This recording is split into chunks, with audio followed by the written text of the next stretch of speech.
আসসালামু আলাইকুম। আশা করছি সকলেই অনেক অনেক ভালো আছেন।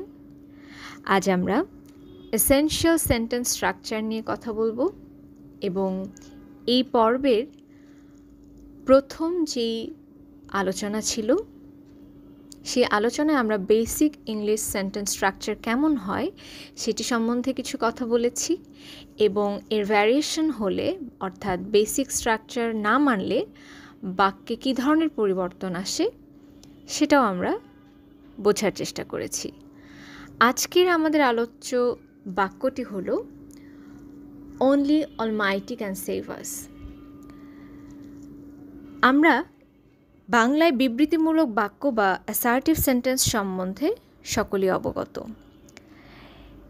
এই বাক্যটিকে বা যখন আমরা প্রকাশ করছি তখন বাক্যটি দুভাগে বিভক্ত হয়ে যেতে পারে, অর্থাৎ আমরা যাই বলি না কেন তা হয় সেটি হ্যাবাচক শব্দ হয়, বাক্য হয়, অথবা সেটি নাবাচক বাক্য হয়। হ্যাবাচক বাক্যকে ইংলিশে বলা হচ্ছে অ্যাফার্মেটিভ সেন্টেন্স এবং ইংলিশে এটিকে বলা হচ্ছে নেগেটিভ সেন্টেন্স। এবং এই দুইটির পার্থক্য দাঁড়াচ্ছে শব্দের ব্যবহারে। সেটি আমরা উদাহরণ হিসেবে দেখব, অর্থাৎ অনলি অলমাইটি ক্যান সেভ আস। এই সেন্টেন্সটি একটি অ্যাফার্মেটিভ সেন্টেন্স, অর্থাৎ হ্যাবাচক শব্দ, এবং এটিকে জোরালো করছে, অ্যাফার্মেটিভ সেন্টেন্সটিকে জোরালো করছে অনলি শব্দটি।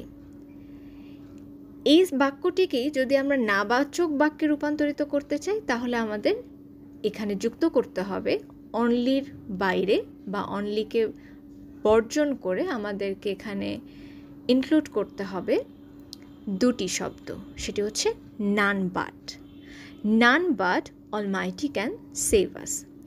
আমরা মূল ভাব এখানে প্রকাশ করছি একই, ভাবার্থ দাঁড়াচ্ছে একই, জাস্ট প্রকাশের ক্ষেত্রে একটিকে আমরা হ্যাবাচক বাক্য হিসেবে প্রকাশ করছি এবং অন্যটিকে আমরা নাবাচক বাক্য হিসেবে প্রকাশ করছি।